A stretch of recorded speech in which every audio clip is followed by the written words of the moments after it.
started writing Food for the Archons as a book of despair after watching my father die in 2013. During his transition, I experienced a series of paranormal and psychic events that left me feeling that I had either gone completely crazy or fell into humanity's darkest secret. I spent the next 5 years conducting extensive research, and I quickly learned that what I had experienced was real. My journey brought me to an understanding that showed me that despite the terrifying reality of an unseen predator, we as humans have a forgotten power. Just knowing this brings us tremendous hope in what once seemed a dark reality. I wrote this book for me in hopes of gaining a better understanding of our reality and relationship to it. But my hope is that you will find as much value in reading it as I did in writing it. I Am Human, Food for the Archons, humanity's psychic connections, simulated realities, parallel worlds, and the manipulation of mankind. It's available on Amazon.com and at sixcentsmedia.net and wherever books are sold. I'm Dennis Nappy II, reminding you to let your intuition be your guide. Thank you. Let me tell you why you're here. You're here because you know something. What you know you can't explain, but you feel it. You felt it your entire life. That there's something wrong in the world. You don't know what it is, but it's there.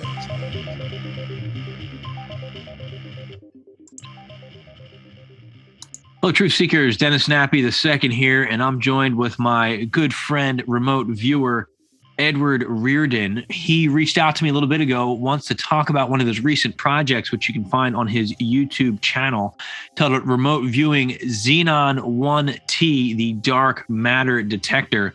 It's a journey down the rabbit hole. It's a journey that ends up leading to the inspiration. Where does the inspiration to create such a project come from, which is a fascinating conversation on YouTube.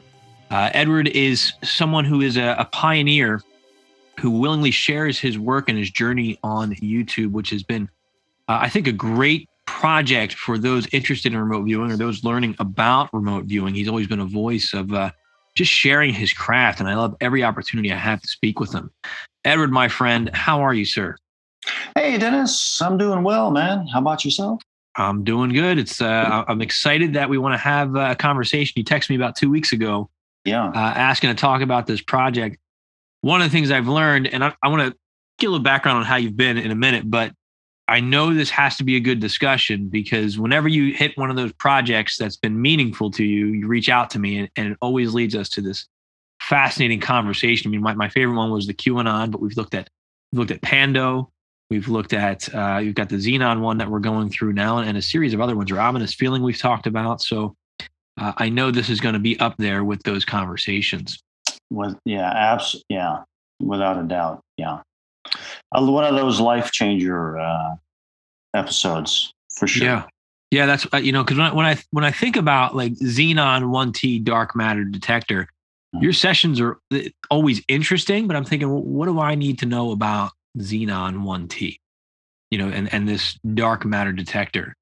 But knowing the way you approach a project, and really not just from an exploration of what are the implications of this, but as a remote viewer, as somebody who's learning remote viewing, the way you can take something where my initial reaction is, I won't even look at something like that, to seeing how you can take a target and just dissect it and have a meaningful experience no matter what that target is one of the things I love and inspires me about the work that you do. I think it's fascinating. Oh, thanks. Yeah. Well, that really is a result of, the 30,000 hours, because it doesn't really start that way. Right. It starts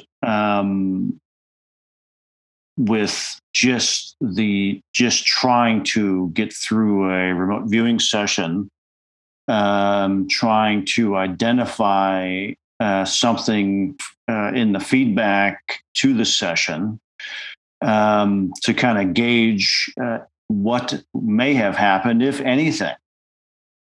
And then a lot of time just working through that. Yeah. To get there's a lot of time that is required in that space to get to the next, what comes after that. It's a lot of, there's no cheat codes in that. It's a lot of work. You've told me one of our first conversations that remote viewing will chew you up and spit you out and really kick your ass. Mm-hmm.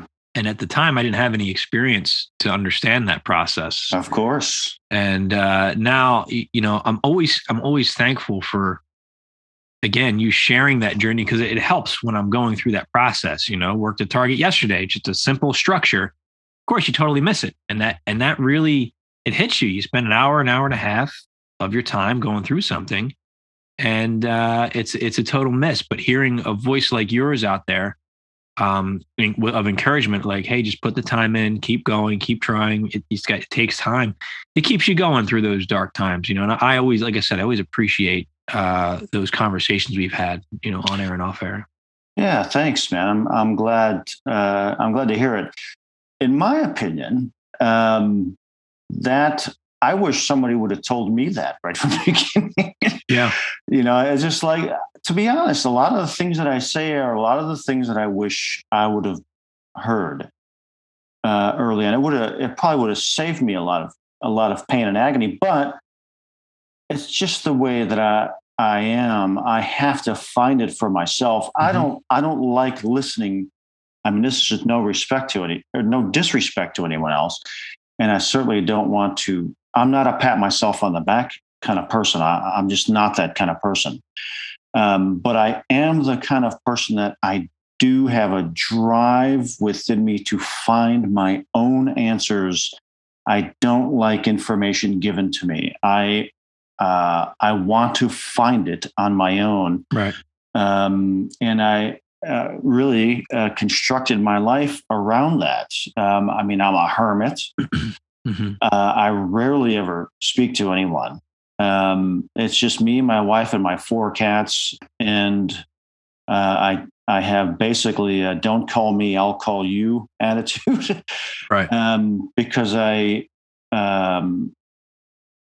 just don't like, I have to keep my mind my own, outside of other people's, mental chatter, So Mm-hmm. I'm pretty much just a hermit. And that's why, because when I go into a remote viewing session, I'm there to find something. Mm-hmm. I'm not there to repeat what someone told me and then just put their mind chatter onto a piece of paper. That's not the kind of experience it boils down to the experience. Right. That's not the experience I want to have. Right. If I just want the glory of the woos and the wows from the people in the cheap seats, that would be the easy route. Mm-hmm. But I don't play to the crowd, man. I'm kind of like that musician that really doesn't like the audience. I hate to say that, man. I really hate to say that. I don't like to think that way. Right. You're not doing it for the audience, because I know you appreciate. Yeah. You and I have had conversations. I know you appreciate greatly, the people consuming your work, but you're not doing it for the feedback from people and the gratitude and all of that stuff. You're in this for the learning experience that you get out of each session, if I can paraphrase. And to put it out there so that people can see kind of what's possible, mm-hmm. Learn something from it, and that kind of thing. I guess basically what I'm kind of pointing at, we don't have to beat this to death, but right. It's not, I don't do it for entertainment purposes, like that kind of thing, mm-hmm. So I'm very cautious about the kind of stuff that I want to do. That's why I really appreciated the Xenon1T as a target, but that was Dustin Newcomb. Yeah. Me and Dustin, we have this kind of parallel kind of spiritual partnership. Yeah. Of the targets he selects, and we've been doing this for years now, and we're just kind of like these spiritual brothers, I'm glad you pointed that out. Things, yeah. I'm glad you pointed that out because from the first time I watched you on YouTube, I remember thinking to myself, like, who is this tasker? Mm-hmm. And as I watch the different targets that you work through Dustin, which are usually the ones we end up having conversations about, mm-hmm. he's, for lack of a better term, it's as if he's tapped into a signal line that's guiding him to these targets. Mm-hmm. Because I look at all of your sessions and they tell a story. Mm-hmm. They are seemingly unrelated targets, but there are commonalities among all of them. And it's an amazing thing to study. Maybe that would make a great target. The relationship between Edward and Dustin. Yeah. In all seriousness. Yeah. And and that's a partnership that I really protect. I've had to really protect it. Yeah. Over the years, to keep to not mess with that,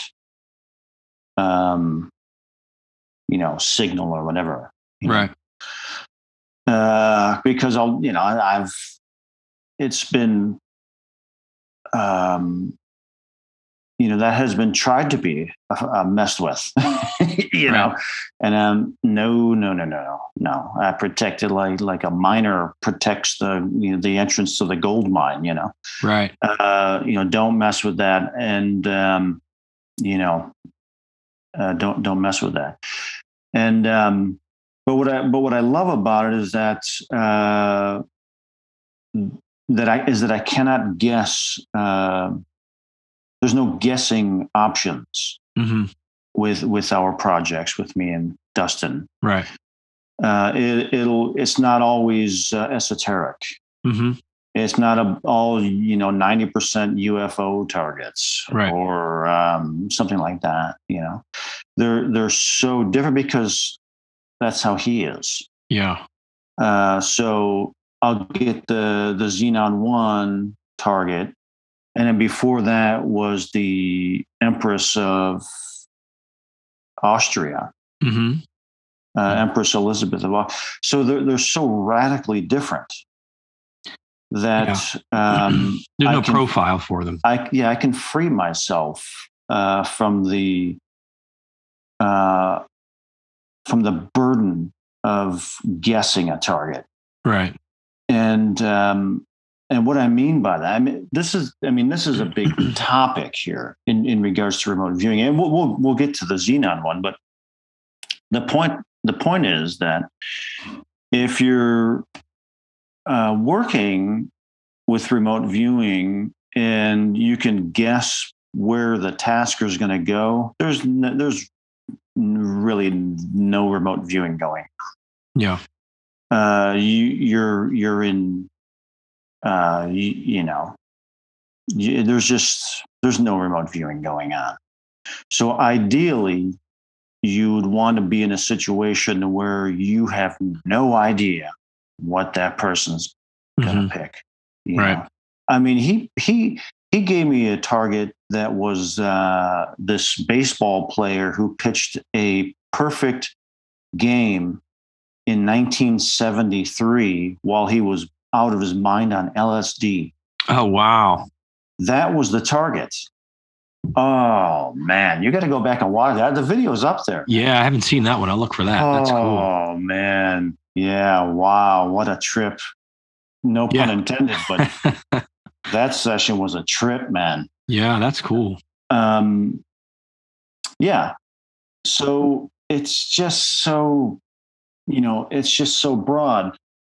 to go from that and then to Pando or to Pi or something like that. So Right. it's I cannot guess, and so when I go into it, I have to go into it a really really blank slate, Mm-hmm.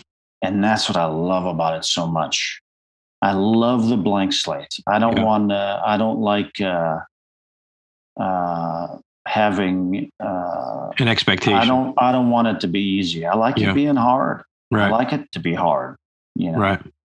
And because you don't learn anything if it's too easy. Yeah, and the connection is different too. I'm sure it's a different feel. It is, yeah. And afterwards, as you're getting your feedback, it's like, yeah, I didn't expect that at all. Dude, you should have seen when I drove down to Houston, Mm-hmm. and he gave me the feedback for the QAnon target. Yeah. I was staying at his place there for a day or two, and he gave me the feedback there at his house, and I was like, he gave me the feedback like QAnon, and I was like, what? I didn't even know I didn't even know what that meant. Yeah. I was like, I don't even know what to. I didn't know what to do with it.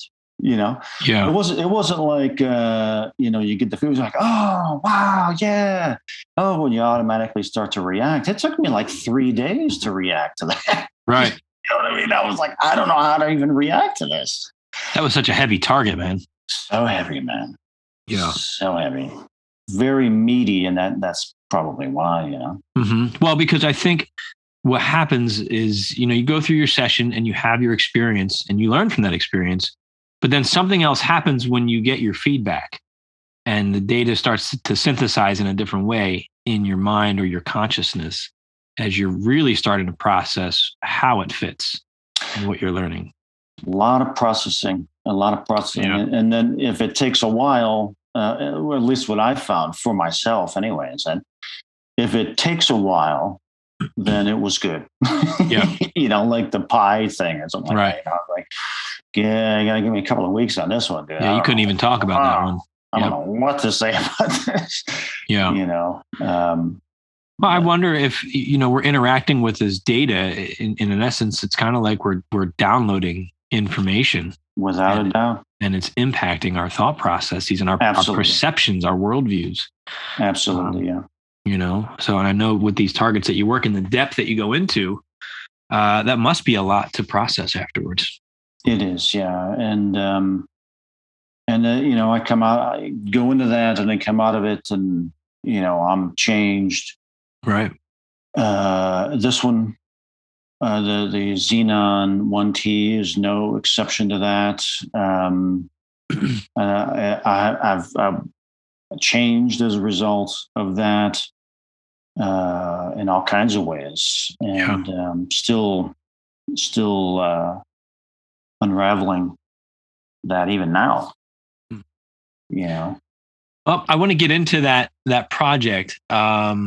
Before we do, anything else new going on in your life right now that you want to share, or in your professional career as a remote viewer? No, not really.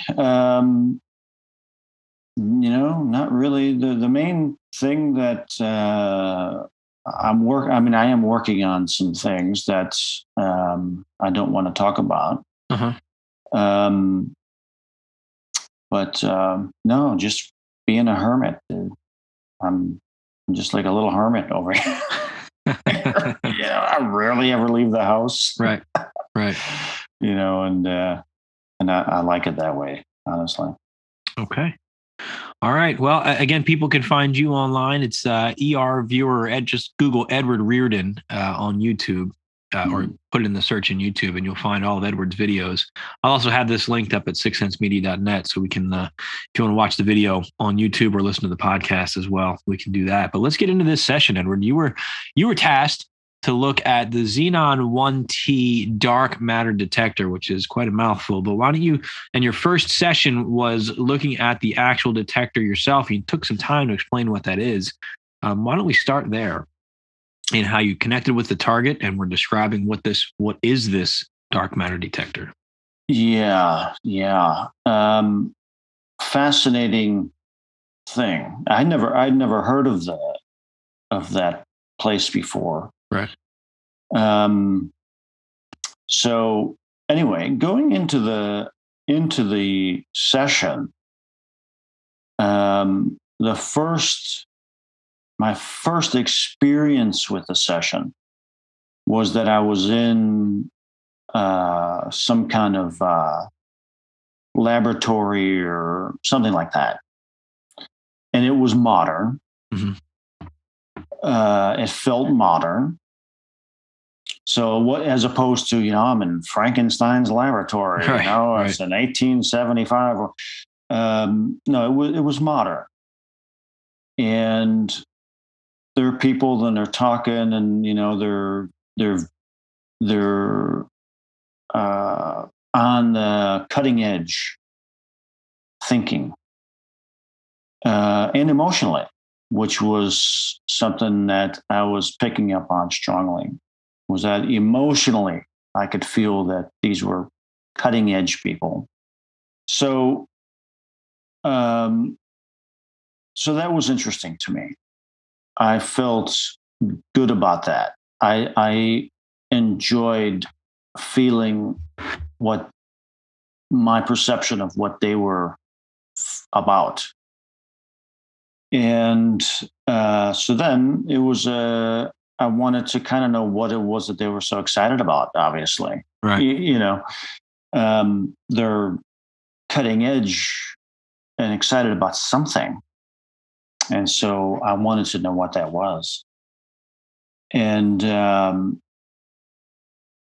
as I was exploring that, I became aware.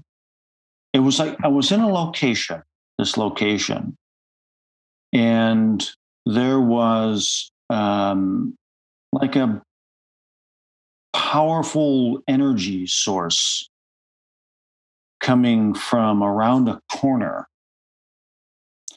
something with a lot of energy. Right. Had a lot of pumping through it, man. Something was on, inside of this place. They were doing something. And that whatever that was around this corner. And so then my personal task was to get around the corner and see what was going on. Yeah. And to be honest, that was not easy to do. When you say not easy, how, in a remote viewing sense, what does that mean? Meaning that it was kind of like trying to walk in with up to your knees in sand or something like that. Uh-huh. Or through like super thick water or something like that. It was just really, really difficult to move through that data or to get to the data. To get around that corner. Mm-hmm. So that I could get any sense of what was going on over there. Yeah. And it took a lot of energy. It took a lot of will to get there. And it took some time. Right. And I had to kind of, I understood when it was happening in the session, I was aware of it, that it was difficult to get there. Yeah. It wasn't like, oh, go around that corner. Okay, here I am. Yeah, I'm here. It was like, go around that corner. Oh, wait a minute. Oh man, it's hard to move. Yeah. So I have to monitor myself, my reactions, and adjust in the moment, and was able to. And I got there, and then the next part of that was to look at what was going on. And that was equally as difficult. It was not easy to do. I want to pause here for a moment. based on the feedback you received, what is this device? What's it designed to do? It is designed to detect what are called, or what they call, WIMPs, which stands for Weakly Interacting Massive Particles. And these are particles that don't interact with regular matter and all that kind of stuff. They zip right on through. They're not affected. They just zip on through. You know what I mean? They're not bouncing off things. Right. They go, like, as I say, undetected. And wow. Yeah, like an invisible, non-interacting aspect of the universe, basically. I'm not even sure about invisible. I would not say invisible. Okay. I would say very difficult to detect because it's not interacting with other things. Okay. And so when things are interacting, they're easy to detect. Yeah. It's like a car crash out in front. Well, they're interacting, and I heard it, and I can see it. But if those cars went through each other, there's no way to measure it. You wouldn't know. Wouldn't even know they were there. And so somebody came up with this idea of how they might be able to detect these things. And so in order to block out all the noise, radiation and all that kind of stuff, they built a facility under a mountain in Italy. Right. The mountain shields them from all kinds of noise. And then down, it's down there. It's like, a couple thousand feet below the ground under this mountain. They're about as solid as you can get. And somebody had the idea that if you have the gas xenon, which is like a super pure element, and you have that inside of a detector device, right, that is inside of a large vat of ultra purified water, that will give additional shielding from noise. Right. And then the xenon elements, what they were looking for was that if one of these WIMPs contacted one of the xenon particles, that it would illuminate the xenon particle, and it would excite it, and it would illuminate it, and that would be detectable. And then the way they set it up was that if the xenon particle or one of its electrons were hit by one of these things, it would react. There'd be a reaction, and then it would, I forget how, but it would basically knock that xenon out of its place, right, and it would float up into another part of the container that was where the xenon is being held, and they would be able to get additional measurements for their experiments. And so that's what they were trying to do.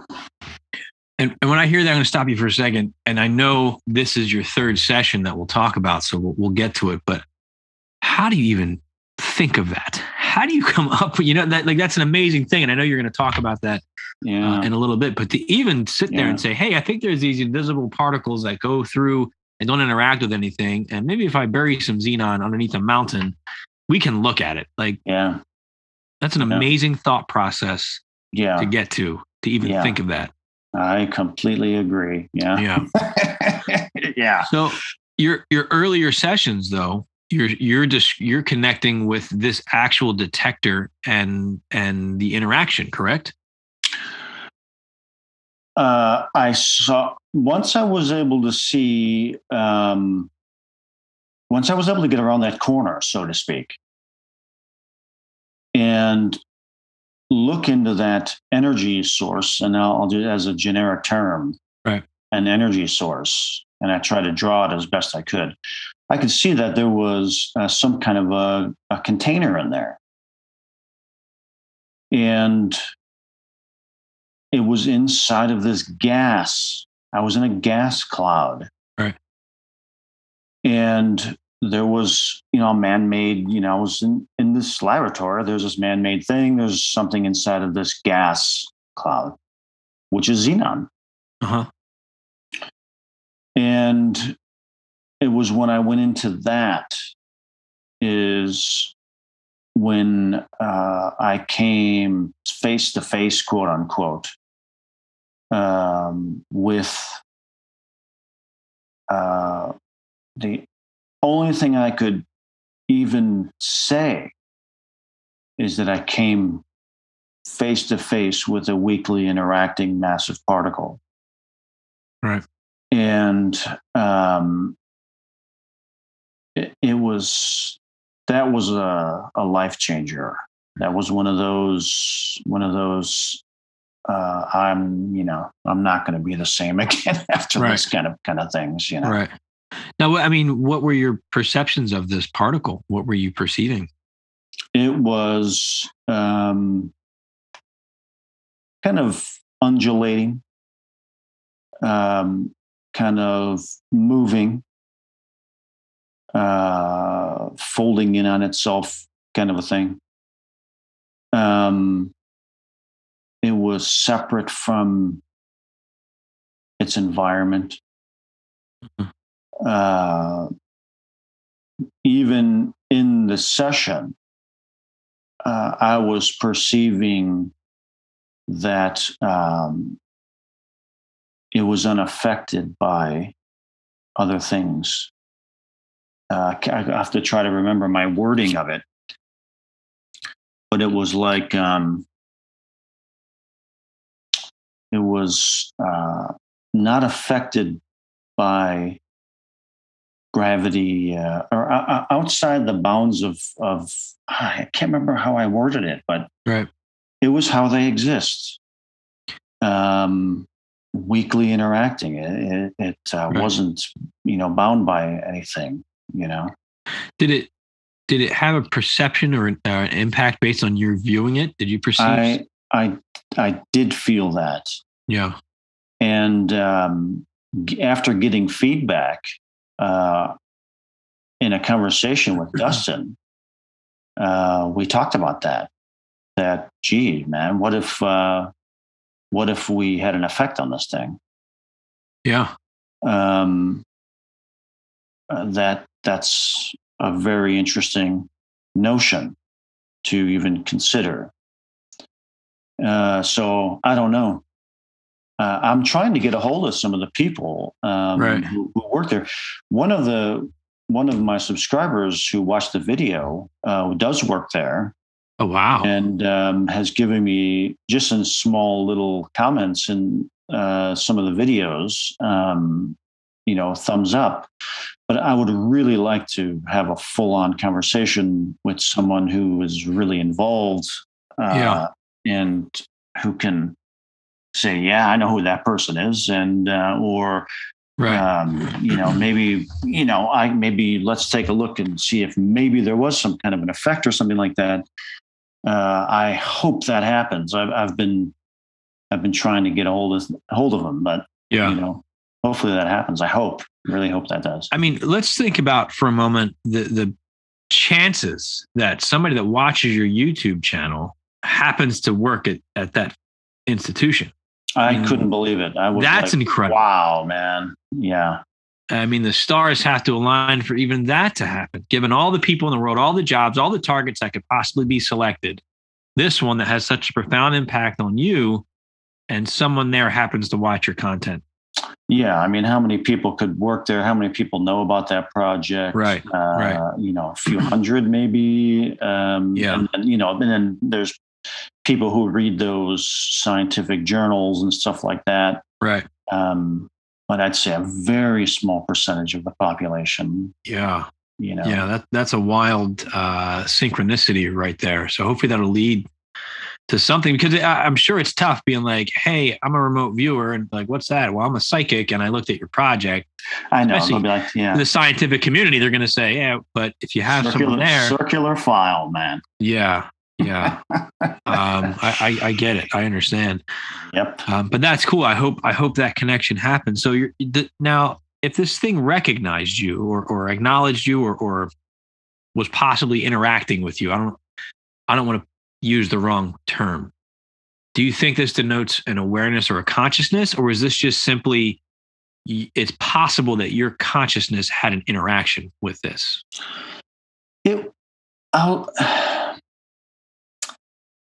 I'll say that it was along the lines of something being observed for the first time. Uh-huh. And the kind of, and I was trying to describe this in the session, just right. the rawness of that, you know, just raw. Yeah. You know, like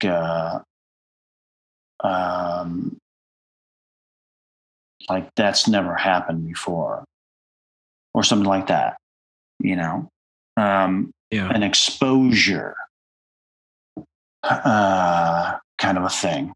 You know, not that it's like, not that this particle has some emotions like a human would have, or something like that. But it wasn't like a conscious particle. No, it wasn't like, oh my God, they're looking at me. I'm so right. self-conscious. You know, nothing like that. You know, I'm trying to describe it in human terms. Right. When there's no vocabulary for it. There's none. But other than raw. Right. You know, just very raw. So what is the purpose of this particle? Could you even discern that or find the words for it? Why does it exist? What does it do? I don't think I even considered that in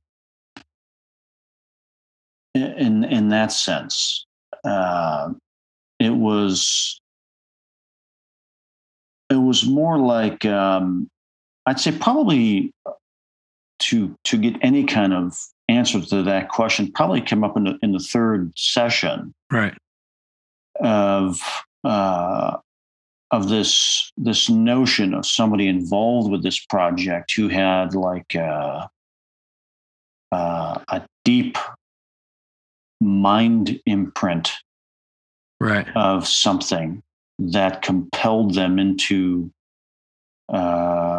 building something like a Xenon1T Dark Matter Energy Detector. Oh, that's it. That's all they thought of. You know, and I want to talk about this person that could you describe them at first as having something different with their personality, almost like autism or something else going on with this person. Yeah. And that came from a dream. That's right. You had the dream first that Dustin was going to have you look at this person. Yeah. It was after I did the first session, and how he set it up was, I did the first session, and then he had two retaskings. Yeah. A B and a C, but I don't know what the retasking is. It's not like, hey, you looked at this, look at that. Give me more data on it, right? Yeah, I don't know what it is. So I'm kind of having to start over again. So the night before I started that one, I had a dream, and in the dream, Dustin was taking me to meet this person associated with this target. And he was telling me, he's like, okay, you know, this person's, you know, not that easy to talk to. Right. They they're, just be prepared for that. Yeah. They're not like a normal person, so just be ready for that kind of thing. And I was like, oh, great, man. Great. Right. That sounds awesome. So yeah, that's kind of, and then so the session was about to go in, and what's this about? What is this person going to share? Yeah. I took the dream because it just went that far. Yeah. The dream wasn't like we were, okay, we're sitting at this dinner table and this person's describing it. It was only that part of him saying, all right, we're going to go meet this person. And, they're, I'm just preparing you for it. Right. So the session was really a kind of an unraveling of that. Yeah. Yeah. You described his mind and how it works. And then you went deeper looking. It reminded me a little bit of the Gene Roddenberry session, looking at the inspiration for it. And what I noted about it, and again, this speaks to your 30,000 plus hours, is you recognizing that you had to tread carefully and not record the data through the lens of your own spiritual beliefs. Right. Which is not an easy thing to do because that's how we process our world. Yeah. And it's very hard to detach yourself from your worldview sometimes and just have that raw, unfiltered data. And you spend a lot of time and care in navigating that so you would separate yourself from that. Yeah. Yeah. And what did you gather about where this information came from? Well, it was an interesting session because what I was experiencing was a person who had like a vision, for lack of a better term, right, or as a very generic term, a very strongly imprinted one that they could go back to for inspiration, and felt very inspired by, right, and probably even wrestled with where does this come from, or why me, or right, what is this, and all that kind of thing. But ultimately driven by it. And you discerned, because you asked the question, is this their imagination and they're interpreting it as some kind of divine intervention, or is it actually divine intervention, right? That's what you were trying to explore. Is this coming from their own mind, or is this coming from an external source? Right. Yeah. What was your, where did the data lead you on that? If I can remember correctly, ultimately, I believe I felt some conclusion that it didn't matter as long as there was an action taken. Right. Then it didn't really matter too much. But it became, here's what I can remember from it, is that there was a sense of dilemma because of how the dependency of others. Yeah. And the pressure of the dependency of others. And so what I can remember from that session was someone who was kind of stuck in that place as well. Because when if you become the source of inspiration, then other people are depending on you. Right. And that's a lot, there's a lot banking on that now. It's not just you, right, and this obsessive vision. It's other people who are depending upon that as well. And I got into that dilemma, if you become the source of other people's hope and inspiration, there's a lot of pressure in that, and you don't want to let people down, Right. or and that kind of thing. But it's like kind of like a catch-22, because you need those people. Yeah. You don't want to let them down, but you want to stay true to your data, whatever that. And you need them. Yeah. One person isn't going to build that facility, Right. And get all the funding and get all the scientists and all that. You need those people. So it's like there was a lot of pressure there. Yeah. To maintain that and still get the job done. And listening to you describe that in the session, for me, I felt was a very powerful experience, just looking at the recognition of that pressure and the significance of what it means to other people to be that source of inspiration, how fragile that can be if you stray too far in one direction or the other. Yeah, exactly. Yeah. It's tough to navigate and to still get your task done with the way it needs to be done. Yeah. You want to try to, quote unquote, stay true to the vision. Right. Without being, too diluted by all these, all this energy coming in from these other people, be it, their hope or their dependency or, right. That kind of thing, that's a lot to bear. Yeah. And not to put you on the spot, but in a lot of ways that reminded me of some of the things I think, that happens with you, with your work that you do. I know that's not your intention, but a lot of people look to you for that hope, for that inspiration, for that spiritual insight into the unknown. I think it's a reflection of some of the stuff you go through. Yeah, to some level of extent, that is true. And so I do my best to really, if I see a balloon full of dependency, I try to pop it. You do, right? Because I learned that lesson early on of what can happen when people become dependent on that kind of stuff, and it's not pretty. It's like a drug addict or something like that. Sometimes, not all the time, but right. But it can be, and it can be for some, not for all, but for some. And it's not what I'm about. I don't want any of that.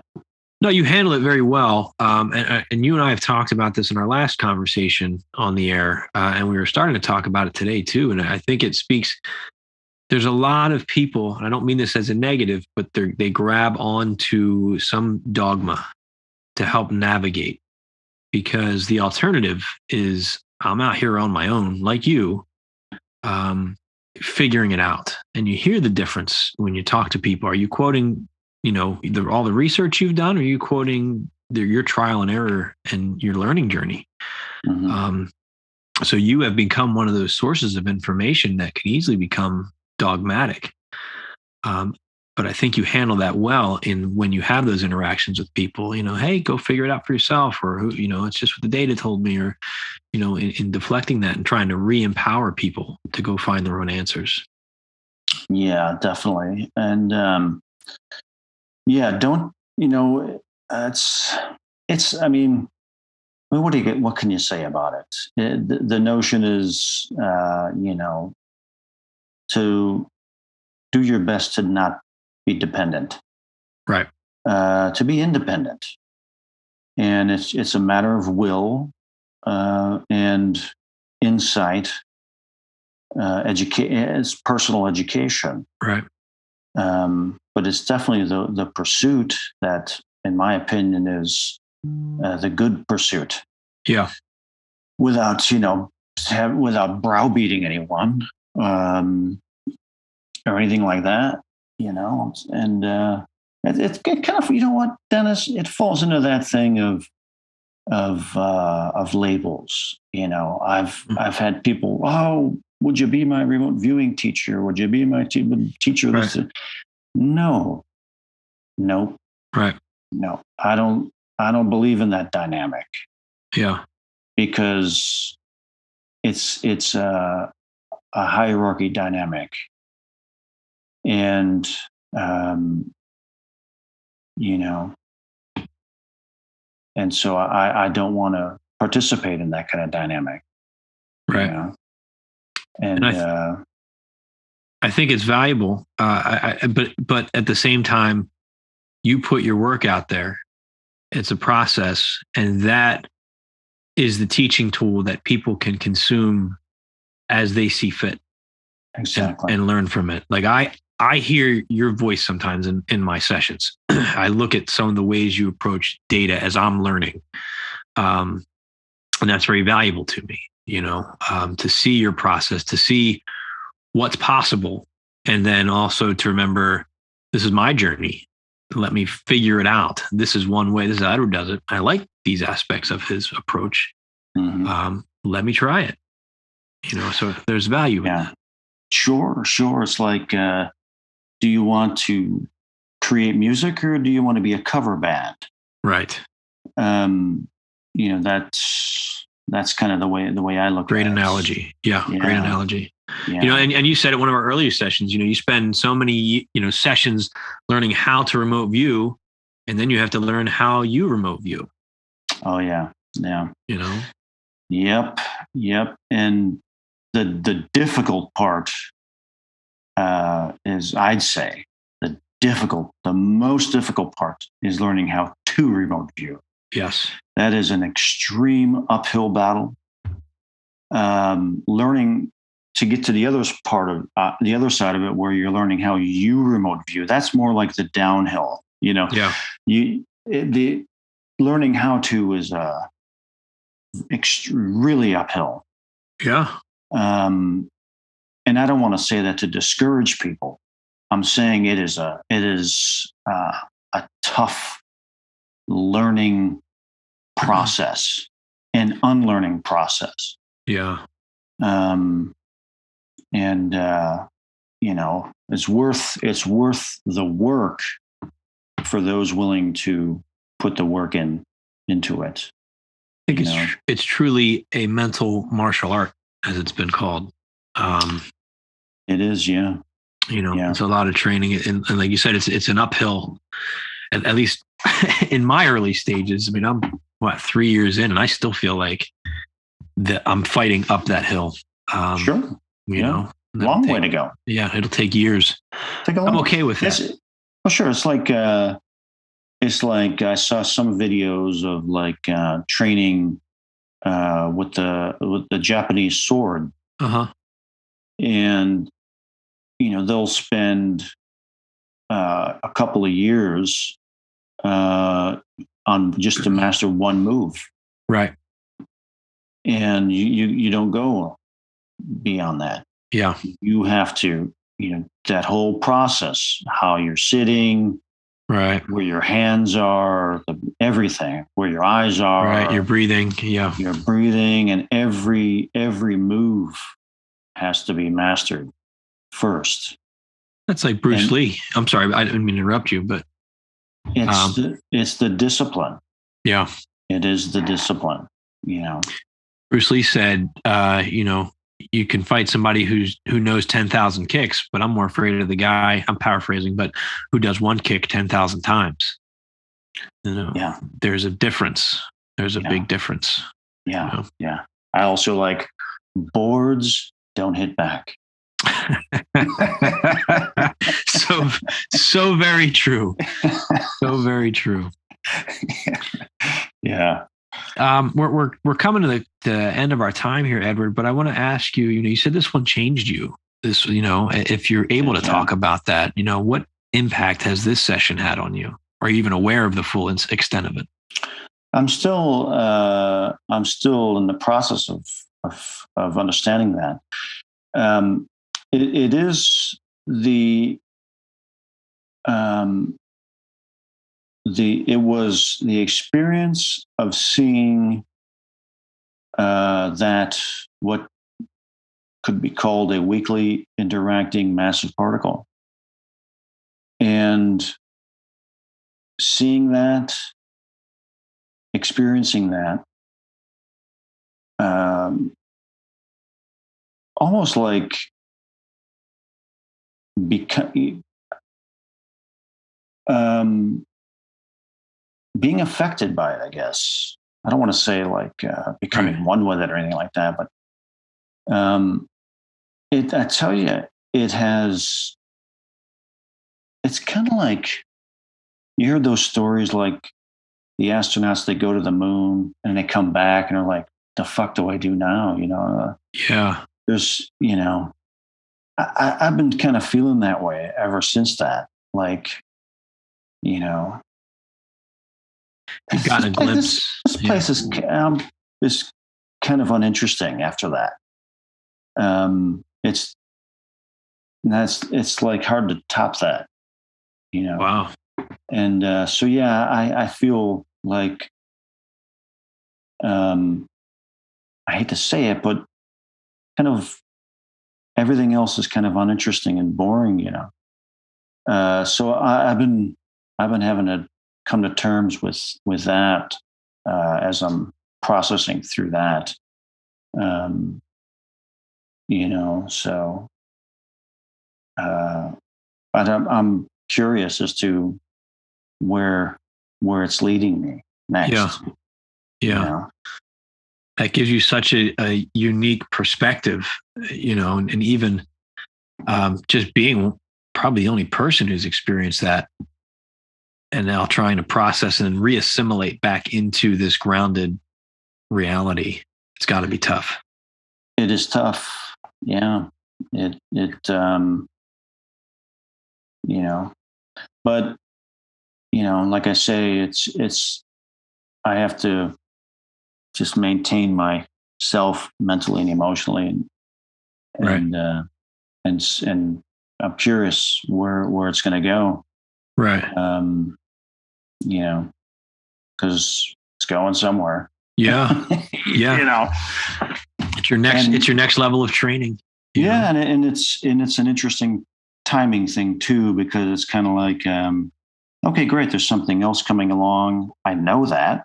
Uh-huh. And I can't rush it. Right. I have to just be aware of when it comes through, and that could be a perspective because of the Xenon1 detector, because they have to set the thing up and then wait, right, and see if and when anything happens. So yeah, I'm kind of in that space, I just kind of have to wait and see what happens next, which is sometimes the hardest part of that journey, just the waiting. What's next? Yeah. Yeah, it is. And it's a discipline of a whole nother nature. Uh-huh. Because it's like, okay, well, hey, what do I do in the meantime? Yeah, that's just it. Which direction do I go from here? Exactly, man. And that's where you want the dogma sometimes. Tell me what to do. And that's, like you said, the discipline aspect of I just have to sit. It can fall back. That as an option, that's always there. Yeah. So, I've been working on different projects, and it's kind of a discipline of doing not doing something just for the sake of doing it, right? But doing it because it's time to do it. And I'm grateful to have that opportunity. Yeah. To do that, it's a great opportunity to do it. So, I'm just waiting, see what's next, man. Yeah. Well, I look forward to that conversation once you go through it and process it. Oh yeah. Yeah. Always a great discussion, my friend, when we can get on here and go through that rabbit hole of your sessions. So thank you for taking the time to share it with me. Any final thoughts you want to leave our viewers with?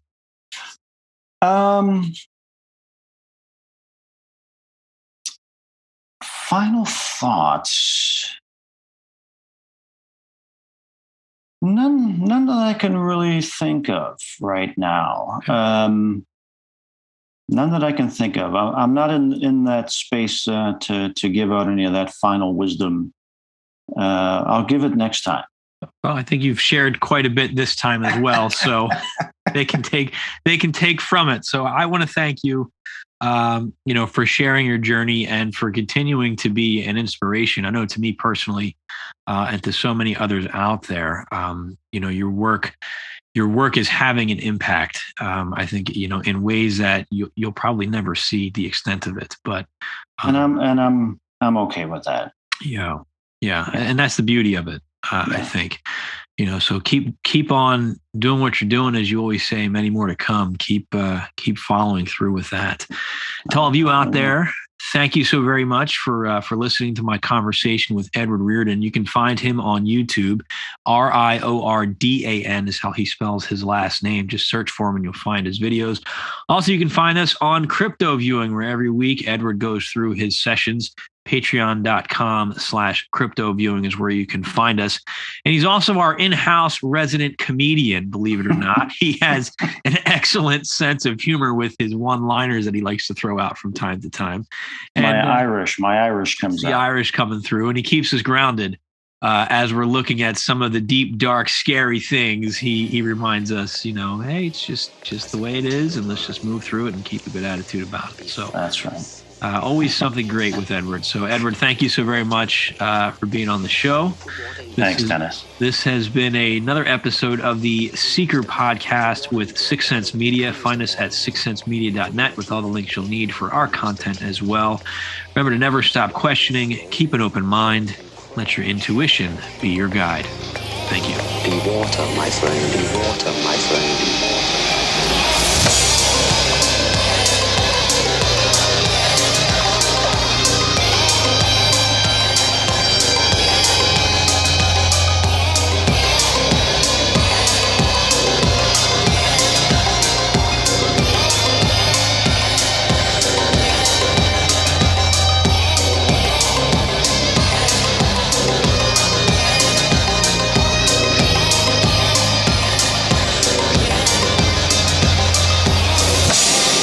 Water, my friend, my friend.